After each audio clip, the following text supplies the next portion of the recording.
Hello friends, welcome back to my YouTube channel Ammu's world. അപ്പോൾ ഇന്ന് ഞങ്ങൾക്കൊരു പരിപാടിയുണ്ട്. പുൽക്കൂട്ടിൽ ദേവീക്ഷേത്രത്തിലാണ് പരിപാടി. ഞങ്ങളുടെ സ്കൂളിന് തൊട്ട് പുറയിലാണ് കേട്ടോ. അപ്പോൾ കുറച്ച് നേരമൊക്കെ മേക്കപ്പ് ചെയ്യാൻ വന്നത് മനുഷ്യാടനായിരുന്നു. പിന്നെ എല്ലാവരുടെയും ബാഗ് അവിടെ വെച്ചു. ഇത് ഞങ്ങൾ ഒരുങ്ങാൻ വരുന്ന ആ ഒരു വീടിൻ്റെ സൈഡിലാണ്, വീടിൻ്റെ തൊട്ടിപ്പുറത്താണ് കേട്ടോ. അവിടെ കുടുംബക്ഷേത്രമാണ്. അവിടെ നവാഹം നടന്നുകൊണ്ടിരിക്കുകയാണ്. പിന്നെ എൻ്റെ ഒരു റെഡ് സാരി അമ്മ എടുത്ത് സെറ്റ് ചെയ്തുകൊണ്ടിരിക്കുകയാണ്.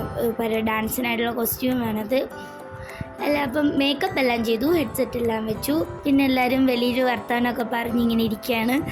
അപ്പോൾ ബലൂൺ തട്ടിക്കളി മത്സരമാണ് നടക്കുന്നത്. പേരൻസും എല്ലാവരും ഉണ്ടായിരുന്നു തട്ടിക്കളിക്കാൻ. രസമുണ്ടായിരുന്നു കേട്ടോ, മേക്കപ്പ് ഇട്ടിട്ട് ബലൂൺ തട്ടിക്കളിക്കാൻ. വെയിലും വിയർപ്പും എല്ലാം കൂടെ ആയപ്പോഴത്തേക്ക് പകുതി മേക്കപ്പോളം ബലൂണിൽ പോയി. പിന്നെ ഞങ്ങൾക്ക് വൈകുന്നേരം ചായയും കടിയൊക്കെ കിട്ടി. നല്ല ടേസ്റ്റ് ഉണ്ടായിരുന്നു ഉള്ളിവടയ്ക്ക്. പിന്നെ ഡ്രസ്സൊക്കെ ഇട്ട് കഴിഞ്ഞപ്പോഴത്തേക്ക് എനിക്കും ഗൗരി ചേച്ചിക്കും ഫ്രൂട്ടി കുടിക്കണമെന്നൊരാഗ്രഹം തോന്നി. പിന്നെ ഞങ്ങളുടെ ഡാൻസിനായിട്ടുള്ള താമരപ്പൂ മിസ്സി ആൻറ്റി ഒറ്റയ്ക്കാണിത് വിടർത്തിയെടുത്തത്. മേക്കപ്പ് കഴിഞ്ഞപ്പം മേക്കപ്പ് മാനായിട്ടൊന്ന് അവർ രണ്ടുപേരും പോയി. ഞങ്ങളുടെ പ്രോഗ്രാം 8 മണിക്കാണ് തുടങ്ങിയത്. അപ്പോൾ പ്രോഗ്രാമിന് കയറാനുള്ള ടീച്ചറിന് ദക്ഷിണ എല്ലാം കൊടുത്തു. പിന്നെ ചിലങ്കെല്ലാം കെട്ടി എല്ലാവരും റെഡി ആയിട്ടിരിക്കുകയാണ്. ആ സമയത്തും ഞങ്ങൾ കുറച്ച് പേര് ഫോട്ടോഷൂട്ടിലായിരുന്നു. അമ്പലത്തിന് പുറകിലേക്ക് ഞങ്ങൾ പോയി ഫോട്ടോഷൂട്ട് തുടങ്ങി. അവിടെ ഞാൻ ഉണ്ടായിരുന്നു, ശിശിര ഉണ്ടായിരുന്നു, ഗൗരി ചേച്ചി ഉണ്ടായിരുന്നു, ശിവാനി ഉണ്ടായിരുന്നു, അനുഷ്ക ഉണ്ടായിരുന്നു. പിന്നെ ശിവാനിയുടെ അനിയത്തി മാനസ ഉണ്ടായിരുന്നു. അവളായിരുന്നു ക്യാമറാമാൻ. എനിക്ക് ഫോട്ടോ എടുത്തു തന്നവളാണ് കേട്ടോ. വീഡിയോ എടുത്തു തന്നത് ഗൗരി ചേച്ചിയാണ്.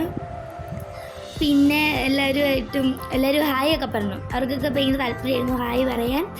പിന്നെ ഞങ്ങൾക്ക് 8 മണിയായപ്പോൾ പരിപാടി തുടങ്ങി. നല്ല പ്രോഗ്രാമായിരുന്നു. ഞങ്ങൾക്ക് ഐറ്റങ്ങളൊക്കെ ഉണ്ടായിരുന്നു. അതിനിടയ്ക്ക് ഡ്രസ്സ് മാറാനായിട്ട് കുറച്ച് പാടുണ്ടായിരുന്നു. പിന്നെ പരിപാടി എല്ലാം കഴിഞ്ഞു, ഹാപ്പിയായി. കഞ്ഞിയൊക്കെ കുടിച്ചു. കുറച്ച് പേര് കഞ്ഞി കുടിക്കാൻ പോകുന്നു. ഡ്രസ്സ് മാത്രം അഴിച്ചെടുത്തു കേട്ടോ. ഭയങ്കര ചൂടായിരുന്നു. പിന്നെ ടീച്ചർ ടാറ്റ ബൈ ബൈ പറഞ്ഞു പോയി. ടീച്ചർ പോയ പിറകിന് ഞങ്ങളുടെ ഞാൻ പറഞ്ഞില്ലേ സ്കൂളിൻ്റെ പുറകിലെ അമ്പലം എന്ന്. അപ്പോൾ സ്കൂളിൻ്റെ കുറച്ച് വീഡിയോ ഒക്കെ എടുത്തുകൊണ്ട് ഇങ്ങനെ നിൽക്കുകയായിരുന്നു. നല്ല വിജനമായ റോഡായിരുന്നു. അവിടെ നിന്ന് റീൽ ചെയ്യാൻ നല്ല രസമായിരുന്നു. കാരണം ഫുള്ള് ലൈറ്റായിരുന്നു. അങ്ങനെയൊക്കെ വീഡിയോ എടുത്തു വന്നപ്പോൾ ചേട്ടായി വന്നു വീട്ടിൽ കൊണ്ടുപോകാൻ. അപ്പം ഞാനും അമ്മയും ടാറ്റ ബൈ ബൈ പറഞ്ഞു അവരോട്. അങ്ങനെ ഞങ്ങൾ വീട്ടിലേക്ക് പോകാനായിട്ട് സാധനങ്ങളെല്ലാം ഡിക്കിയിൽ വെച്ചു. ഷൂലുണ്ടായിരുന്നു, അത് ഡിക്കിയിൽ ഇരിക്കുന്നുണ്ടായിരുന്നില്ല. പിന്നെ ഞങ്ങൾ പുറകിൽ കൂടി ഇങ്ങനെ ഇറക്കി വെച്ചു. എന്താ ഈ കാണുന്നതാണ് എൻ്റെ സ്കൂള്, ഞങ്ങളുടെ കളിമുറ്റം ഈ കാണുന്നതാണ്. പിന്നെ ഞങ്ങൾ വീട്ടിലെത്തി. അപ്പോൾ വീഡിയോ കണ്ട എല്ലാവർക്കും താങ്ക്സ് ഫോർ വാച്ചിങ്.